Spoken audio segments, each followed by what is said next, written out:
Hello, Frederic. Thank you so much for being here with Chung Hung Institute for our podcast today. Can we begin with a little introduction? Who are you, Frederic, and what do you do?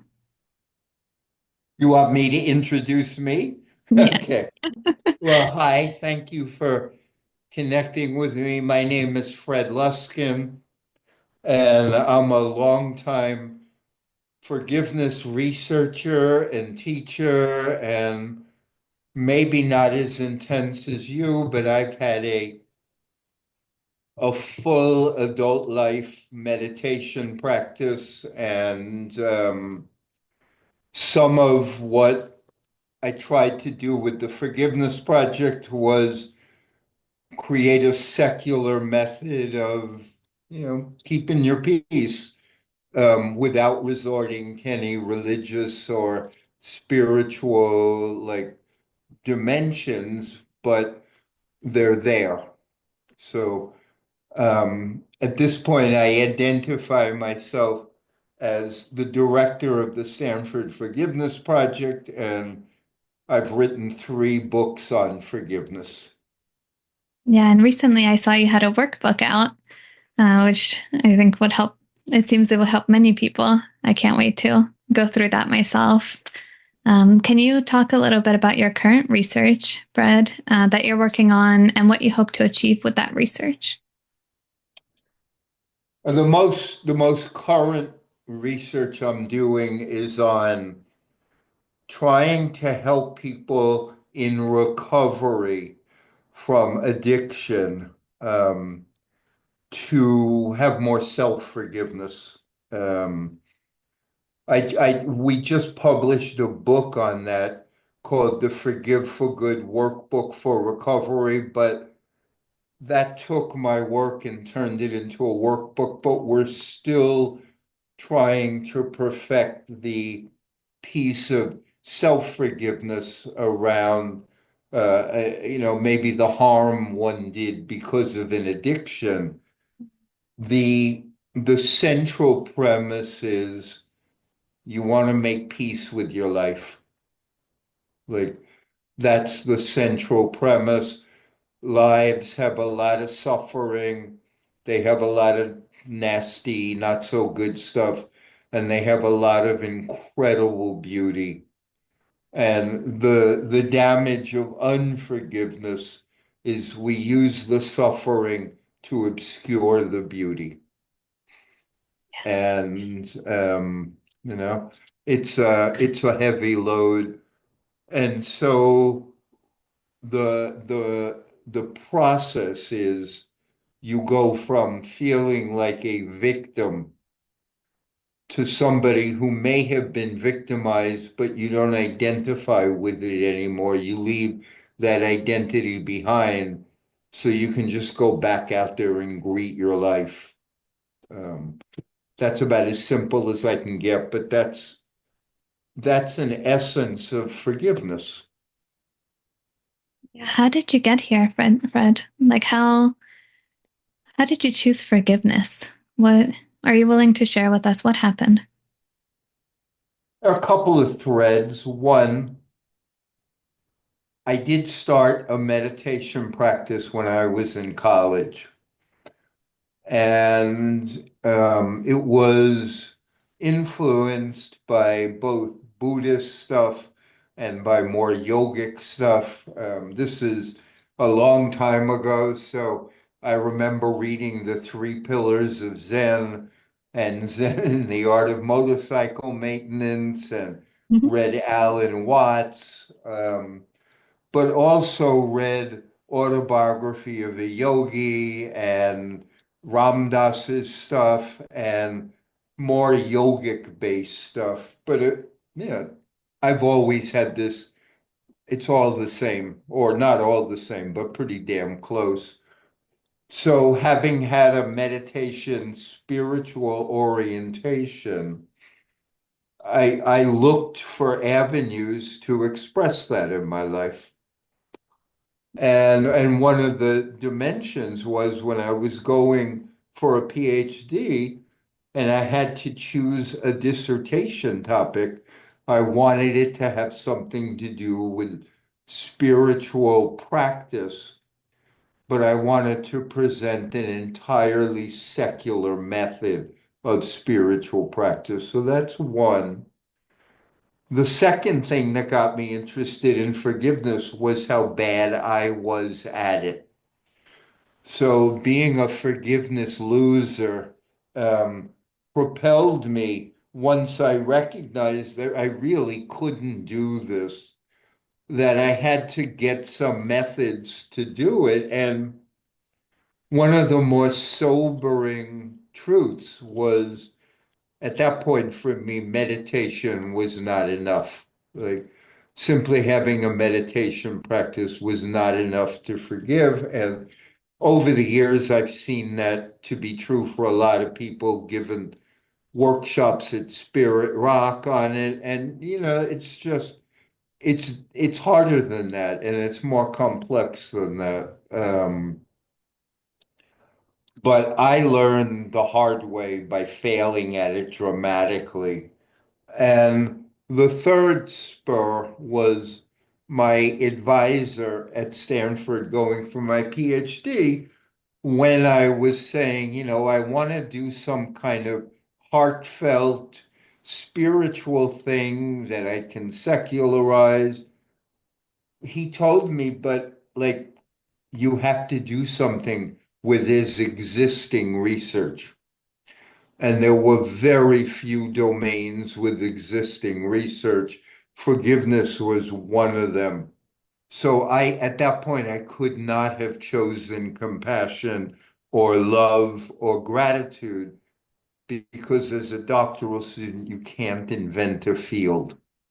So those were the three thematics that got me to do a randomized clinical trial of forgiveness now almost 30 years ago. I'm very grateful I did that, but when I did that, it was uncharted territory. How did you balance that, Fred, with having like the contemplative pedagogy kind of mindset and approach and the Eurocentric psychological approach? How did you find that middle ground here? I don't know, I met John Kabat-Zinn decades ago, and one of his chief trainers at that point for MBSR was a student of mine at Stanford. And he came in and he introduced himself and was talking to us. And this is like 1995. I mean, this is a long time ago. And he said that his whole approach was he had had years and years of training in meditation and had done Buddhist retreats and Hindu retreats. But the audience that he was working with was not interested in retreats. And so he tried to create a big tent where everyone could fit. It's like you don't have to be a Buddhist to meditate. You don't have to believe in anything to Yeah. get the benefit of practice. So I got that meeting with him just a year or two before I started this work, and his like leadership made sense to me. So I'm going to teach forgiveness, but I don't have to come across as some like Christian missionary or some like hard, well, you have to sit for 4 hours. I wanted to help people. Yeah. So there was not much discordance. I will say, though, that it's very hard to do anything without some mindful practice. Like you have to have some capacity to see your own processes. Without that, any change is really hard. So that baseline orientation, you can't do much with. Everything else you can titrate to the needs of the population. And it's not that important what my practices are, It's like what's important is trying to be of help to people. So that's the best answer I can offer you on that. Beautiful. Tell me, Fred, how has your work impacted communities so far? What have you seen directly, the impact of your work? Forgiveness is a hard sell. Yeah. I don't know that it's had that much community impact. Um,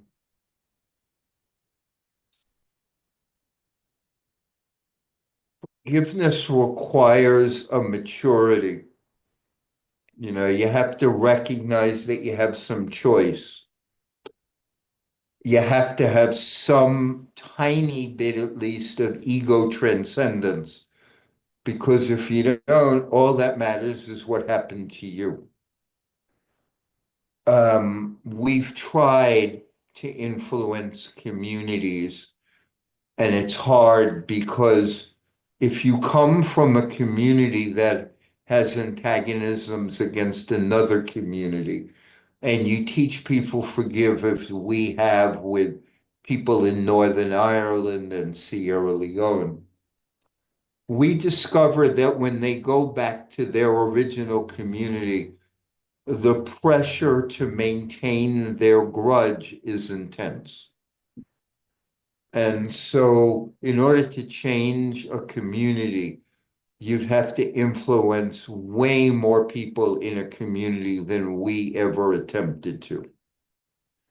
That said, myself and a handful of other academics gave the media and the world permission to think about forgiveness in a different way, like having research and data made it much more available to the community than it had been when it was just a religious quality.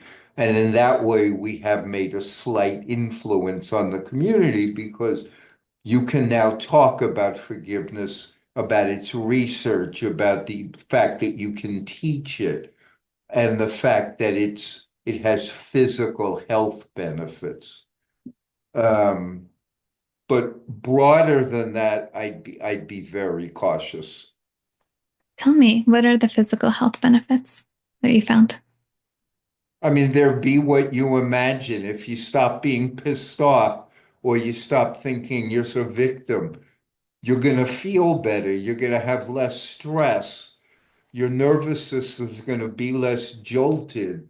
Your pain experience will be less because you're not walking around aggrieved, which is a huge difference.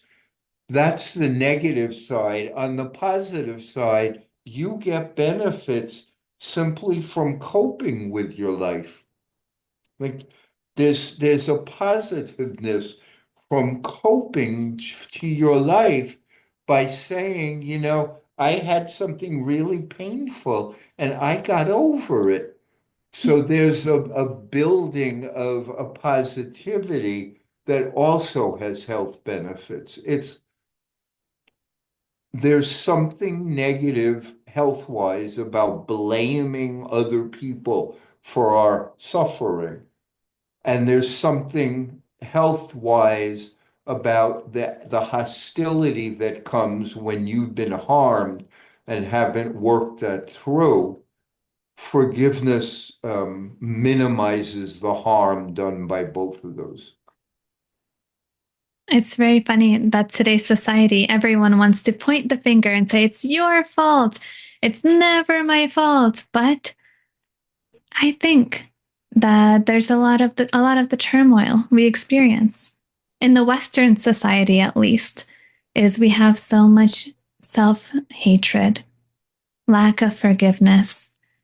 And I wonder if that is why it's so difficult to bring into the communities. How do we overcome um, this self anguish, really?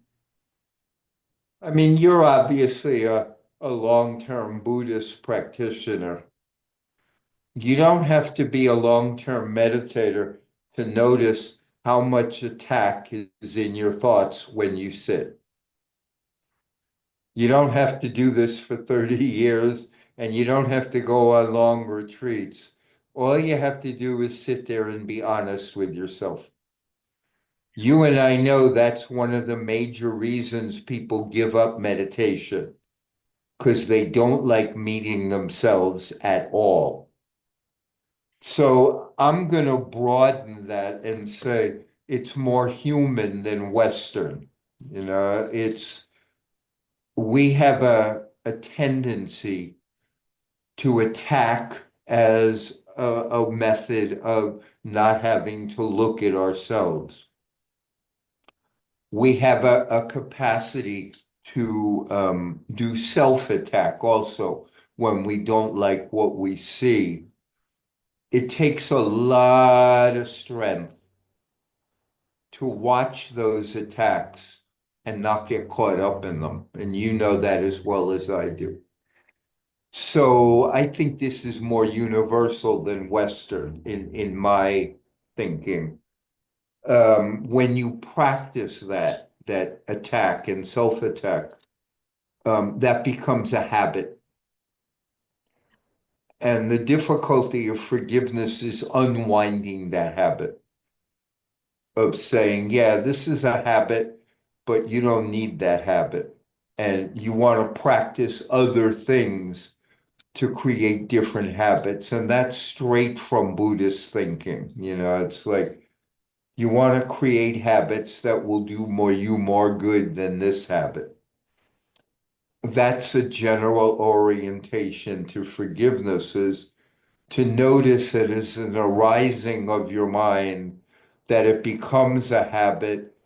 By paying attention, you can choose to change that habit, but you have to create new habits. It doesn't just go away on its own. I don't know that that's more Western. Yeah, I love that you say that's universal. I also have that thought, but I don't have the data for that. So I felt I should not say that. So I appreciate that. It seems, Fred, that in order to overcome this, we need self inquiry, mindfulness, self inquiry, self investigation. Can you share your personal practice, like just a little bit? What does self inquiry mean to you? What does it look like to you? So that you yourself, when you get in a rut or you see the stories of the mind that are not serving you, what's your process? I mean, I wouldn't use those terms because those are not my orientation. For me, also as a psychologist, not just a Buddhist or a yoga practitioner, I look at a minimum to at least try to be honest with myself. So if somebody gives me feedback that's like, hey, Fred, you're not doing too good, or you're a pain in the ass, um, it's useful to take a moment and say, is there any truth to that? That's honesty. If I see myself reacting over and over in a certain way, there's some honesty in saying, well, obviously, this is in me. It's not just in the environment. The the the pursuit of me trying to see myself clearly would be my way of languaging what I hear you saying. That I don't want to just be my social performance, which is what life is for most of us. We put up a persona to get along in the world, which we need. But that persona not always so accurate. Neither is the harsh voice in us. It's not always so accurate. So there's a lot of time that it takes to try to see things clearly, both outside reality and inside reality. That would be my answer to you. And that's part of what I try to get from meditation practice is, am I at least in the right direction with reality? That would be my language. It's much more secular. Yeah, it's very understandable, I would say. Very simple and understandable. So thank you for that. Well, I mean, I'm not from a tradition. I'm trying actually both to help myself and help some other folks. Yeah. Fred, when you sit with people or you speak to people who come to you and they say, I have such and such a problem and I want to meditate, and then maybe you tell them how meditation shows reality as it is. Do you have people who at first they get so excited, but then when they realize that reality is their mind that they have to see, they push it away? Does that happen in your practice, in your work? Do that, Sorry, right? We all do that. we all do that, yes. It's a lifetime practice not to, project everything out. In our forgiveness work, we don't do long meditation practices because we're not a forgiveness group. I mean, we're not a meditation group. But I have found that you can't be honest with yourself without having some guidance in calming down. And then the calming down gives people an opportunity to see alternatives, you know. So who are when you're pissed and who are you when you're calm? Forgiveness comes from the who are you when you're calm. It never can come from the who are you when you're pissed. So that is a central early distinction that we make, that you want to learn that you have other voices, other ways of being that are not just your reactive emotions. That's as far as we go. But it gives people a choice and it gives people some entree into the part of themselves that's not cooked into what you might call like clinging or avoidance. Just like you have a place in you that's not caught. And the caught place of you creates grievances. The freer place in you releases them. So we try to keep it really simple. Yeah, simple and effective. What would you say, what research now is needed more than ever? And maybe even within that, there are practices to cultivate a world that is not based on this resentment or based on anger, for people to not continue to blame or feel ashamed even for the way that they react. What work is needed now? I mean, I don't know about the research as much, but it would be really nice if kids were legitimately taught some self-regulation practices. And from my more ecumenical secular thing, it would be like no one path. Just introduce children to the fact that they can calm down and investigate themselves a little bit. I I think we're handicapped when we grow up without that. Like that's an essential part of our mind and an essential part of our abilities. And we weaken ourselves by not teaching those.